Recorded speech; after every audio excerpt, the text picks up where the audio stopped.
안녕하십니까. 저는 국어교육과 20학번 조예원입니다. 학교 현장 실습 수업 시험 과제 제출용 영상 촬영 시작하겠습니다. 자, 여러분 안녕하세요. 지금은 4교시 국어 시간입니다. 이번 시간만 끝나면 다들 맛있는 점심을 먹을 수 있으니까 우리 딱 1시간만 힘내보도록 합시다. 선생님께 미리 연락을 준 한 명의 친구 빼고는 모두 다 자리에 잘 앉아 주었어요. 자, 이제 수업을 시작해 보도록 할게요. 본격적으로 수업에 들어가기에 앞서서 이전 시간 복습을 한번 해보려고 합니다. 우리 저번 시간에는 어휘의 체계에 대해서 배웠었는데요. 어휘의 체계는 크게 세 가지로 구분할 수 있었습니다. 어떤 거였는지 기억나는 친구 대답해 볼까요? 맞아요. 고유어, 한자어, 외래어로 크게 구분해 볼 수 있었습니다. 여기서 질문을 한 가지 더 해보겠습니다. 한자어와 외래어를 사용하면 우리의 표현을 더 풍부하게 할 수 있었는데요. 그럼 여기서 한자어와 외래어만 사용해서 대화하는 것은 우리의 의사소통에 도움이 된다? 안 된다? 맞아요. 한자어와 외래어만 사용한다면 의사소통에 어려움이 발생할 수 있기 때문에 상황에 맞는 적절한 어휘를 골라서 사용해야 한다라고 우리 저번 시간의 활동을 통해서 알아보았었죠. 그렇다면 이번 시간에는 어휘의 양상에 대해서 학습해 보려고 합니다. 여기에서 양상이란 사물이나 현상의 모양이나 상태를 말하는데요. 그렇다면 어휘의 양상은 우리 어휘가 어떤 모양이나 어떤 상태로 나타나는가를 학습하게 되겠죠.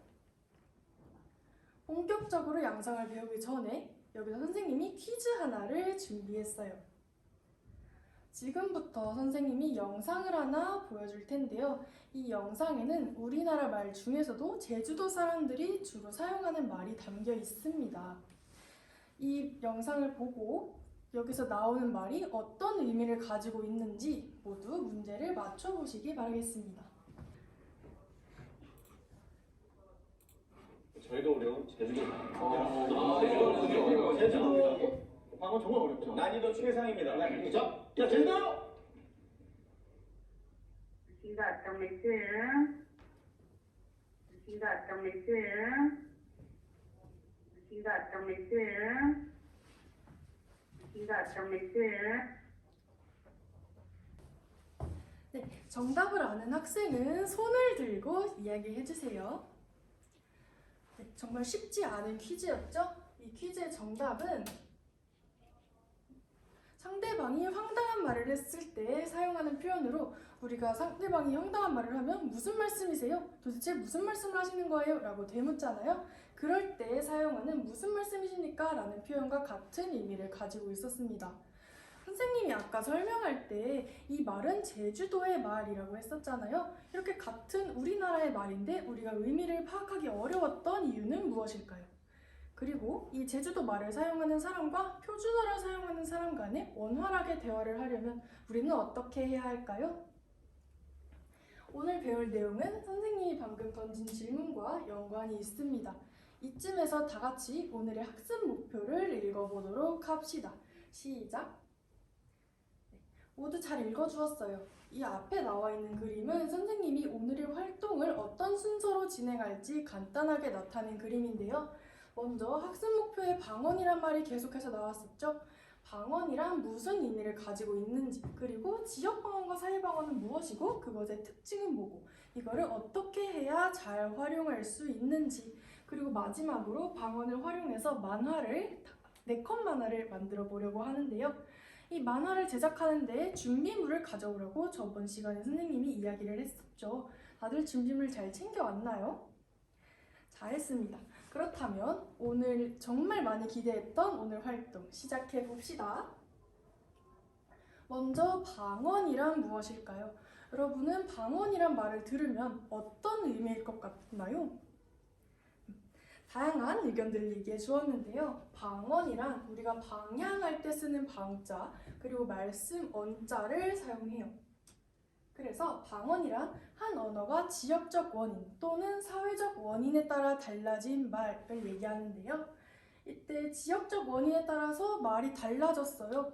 그럼 그 말을 우리는 지역 방언이라고 얘기하고, 사회적 원인, 그러니까 나이나 직업 이런 거에 따라서 말을 다르게 사용을 하는데, 그 다르게 사용된 말을 사회방언이라고 얘기합니다. 지금부터는 지역방언의 특징을 탐구해 볼 텐데요. 이때 우리는 지역방언을 이미 알고 있어요. 다들 사투리라는 말 어디서 많이 들어보셨죠? 그리고 이전 영상에서 무신거 어떤 말씀이라는 게 제주도 사투리다라고 영상에서 제시가 되었었죠? 맞아요. 이렇게 어떠한 지역에서 고유하게 사용하는 말, 그 지역에서 유래된 말 등을 우리는 지역방언이라고 합니다. 옆에 만화를 같이 보도록 하겠습니다. 가의 상황과 나의 상황이 어떻게 나타나고 있나요? 맞아요. 가의 상황에서는 기상캐스터가 뉴스에서 날씨를 소개하고 있고, 나의 상황에서는 같은 기상캐스터가 가족에게 전화를 하면서 날씨 이야기를 하고 있어요. 이때 가에서의 말과 나에서의 말, 둘의 어휘의 사용이 어떻게 다르게 나타나는지 구분할 수 있겠죠. 가에서는 표준어를 사용하고 있고, 나에서는 친근하게 지역 방언을 사용하고 있습니다. 이때 똑같이 날씨를 얘기하고 있는데 표현을 다르게 한 이유는 무엇일까요? 우리 다 같이 상상해 봅시다. 우리가 날씨를 보는데 만약에 기상캐스터가 부산의 말을 사용해서, 부산의 방언을 사용해서 날씨를 이야기합니다. 그럼 우리는 그 날씨 예보를 이해할 수 있을까요? 알아듣는다고 하더라도 완벽하게 이해하기는 어렵겠죠. 이처럼 다른 지역에 속하는 사람들과 대화할 때 방언을 과도하게 사용하면 의사소통에 어려움을 가져올 수 있습니다. 그리고 또 한 가지 상황을 생각해 봅시다. 여러분이 저쪽 전라도에 있는 친구 2명과 대화를 하는데 친구들이 서로 방언을 사용해서 얘기를 해요. 전라도 방언을 사용하는 친구들 사이에서 우리 충청도인인 우리, 과연 그 대화에 자연스럽게 참여할 수 있을까요? 쉽지만은 않겠죠. 같은 지역의 방언을 사용하지 않는 사람은 때에 따라서 소외감을 느낄 수도 있습니다. 하지만 반대로 우리 충청도민인 우리가 똑같은 충청도 사는 사람을 만났어요. 그래서 편하게 방언을 사용해서 대화합니다. 뭐 할겨? 그려? 하면서 얘기한다면 서로 친근감을 느낄 수 있을 뿐만 아니라 우리 같은 지역인 사람들 사이에 유대감까지도 형성할 수 있게 됩니다. 이처럼 지역 방언은 상황에 따라서 적절한 어휘를 골라 사용했을 때 그 좋은 점을 활용할 수 있겠다라는 거 확인하고 넘어갑시다. 다음은 사회 방언의 특징을 탐구해 볼 건데요. 지역 방언은 미리 다들 알고 있었을 수도 있는데 사회 방언은 조금 생소하게 느껴질 수도 있어요. 이쪽에 사회 방언의 의미부터 다시 한번 보면 사회, 집단, 세대 등에 따라서 달라진 말을 이야기합니다. 다시 말해서 어떤 직업을 가지고 있냐, 또는 나이대가 어떻게 되냐에 따라서 그 사용하는 말이 달라질 수가 있어요. 그때 달라지는 말을 사회 방언이라고 합니다. 먼저 그럼 우리 전문 분야에서 쓰는 어휘의 특징이 무엇이 있는지, 어떤 특정한 직업에서 사용하는 어휘의 특징은 무엇이 있는지 탐구해 봅시다. 여기 똑같이 아까처럼 만화가 나와 있는데요. 먼저 가의 상황을 보도록 합시다. 요리사들끼리, 요리 전문가들끼리 일하는 주방에서 요리사가 다른 요리사에게 이렇게 지시합니다. 조수 요리사님, 양파 당근은 줄리엔으로, 토마토는 콩카스로 부탁해요 라고 얘기를 해요. 이때 줄리엔과 콩카스가 무엇인지 잠깐 살펴보자면, 줄리엔은 여기 사진에 나와 있는 것처럼 채소나 고기를 길고 가느다란 성냥개비 모양으로 채 써는 것을 말합니다. 콩카스에도 마찬가지로 사진처럼 가로, 세로 각각 5mm씩 정사각형으로 아주 작게 자르거나 다지는 것을 말합니다. 이때 요리사가 다른 요리사에게 지시를 할 때 줄리엔으로 콩카스를 부탁해요 라고 지시하기보다는 조수 요리사님, 양파 당근은 길고 가느다란 성냥개비 모양으로 채 썰어주시고 토마토는 가로, 세로 5mm씩 정사각형으로 아주 작게 다지거나 잘라주세요. 이렇게 얘기를 한다면 어떤 일이 벌어질까요? 맞아요. 이 스피드가 중요한 주방에서 이렇게 길게 말하게 되면 일을 효과적으로 수행할 수가 없겠죠. 보시다시피 전문 분야에서 쓰는 어휘는 전문가들 사이에서 일을 할 때 일을 효과적으로 수행할 수 있게 한다라는 장점을 가지고 있습니다. 그렇다면 이제 나의 상황을 봅시다. 나는 우리와 같은 선생님과 여러분 같은 일반인을 대상으로 한 요리 교실에서 요리사가 이렇게 해주세요 라고 말하고 있는 상황인데요. 양파, 당근은 가늘고 길게 썰어주세요. 토마토는 가로, 세로 5mm 정도의 정사각형으로 잘게 다져주세요 라고 이야기를 합니다.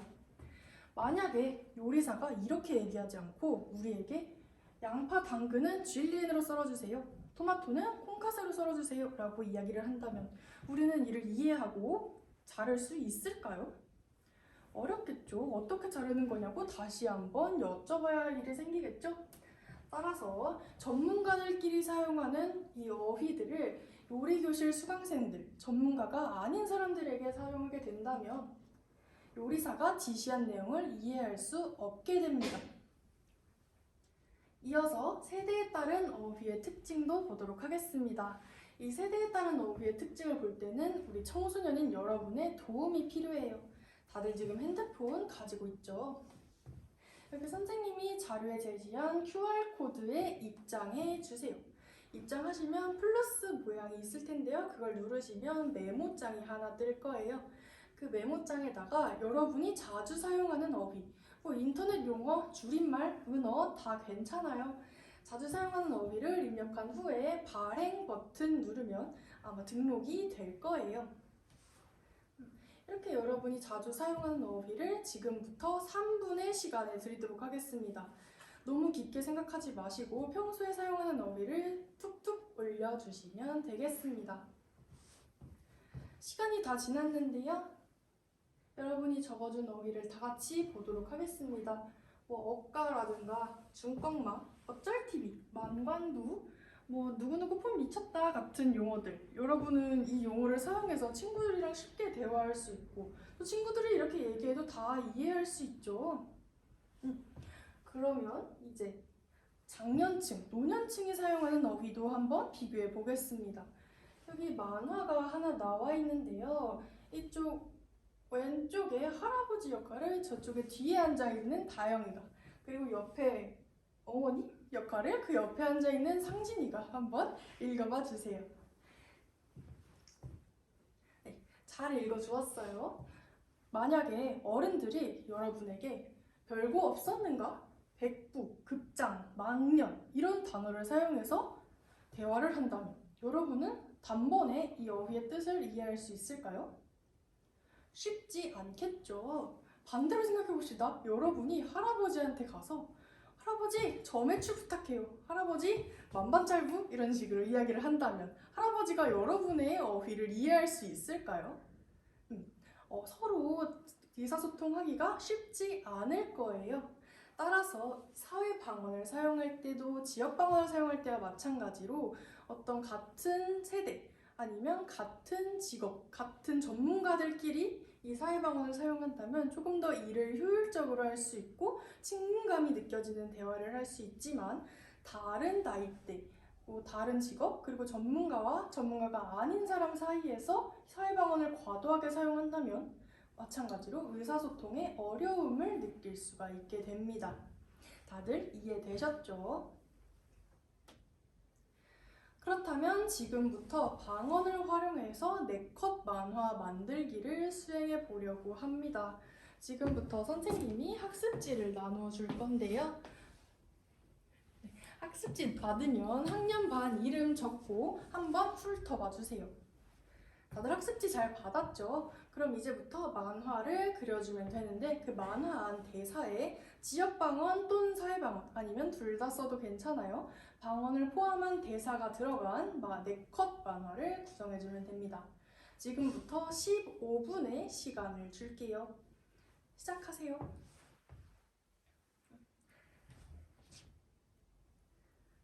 다들 멋진 만화를 제작해 주었네요. 정말 수고 많았습니다. 그렇다면 지금부터는 자신이 그린 만화를 발표해보는 시간을 가지려고 하는데요. 발표하고 싶은 사람은 손을 들고 기다려주세요. 모두 발표까지 수고 많았습니다. 그렇다면 지금부터는 오늘의 활동을 다시 한번 되짚어보고 수업을 마무리하려고 합니다. 먼저 우리 처음에 방언이란 무슨 말인지 그 의미를 보았었는데요. 방언이란 지역적 원인 또는 사회적 원인에 따라서 달라진 말을 의미하는 거였죠. 그렇다면 방언은 크게 무엇과 무엇으로 나누어 볼 수 있다. 무엇과 무엇이었는지 기억하시죠? 맞아요. 지역 방언과 사회 방언으로 나누어 볼 수가 있었습니다. 그렇다면 지역 방언과 사회 방언을 사용할 때 우리 유의할 점들이 몇 가지 있었습니다. 먼저 지역 방언을 사용할 때 있어서 같은 지역 또는 같은 세대, 같은 전문가들끼리 사용을 할 때는 방언을 사용했을 때 더 친근감을 느낄 수 있고 전문 용어 같은 경우에는 조금 더 일을 효과적으로 수행할 수 있도록 도움을 준다라는 장점을 가지고 있었습니다. 반면에 다른 지역 간에 또 다른 세대 간에 그리고 다른 직업 간에 지역 방언과 사회 방언을 과도하게 사용한다면 의사소통에 어려움이 있을 수 있다. 말을 이해하는 데에 시간이 걸릴 수 있다라는 점을 배워보았죠. 따라서 이런 방언을 사용할 때에는 어떤 상황에 맞게 적절한 어휘를 잘 골라서 사용해야 한다라는 것, 오늘 활동을 통해 다 같이 알아보았습니다. 그렇다면 이제 다음 수업 안내를 하고 수업을 마칠게요. 다음 시간에는 우리가 저번 시간에 배웠던 것과 이번 시간에 배웠던 방언까지 모두 복습을 하면서 외국인과 이주민을 위한 한국어를 소개하는 책을 만드는 활동을 해보려고 합니다. 따라서 다음 시간에도 이번 시간과 마찬가지로 준비물이 필요한데요.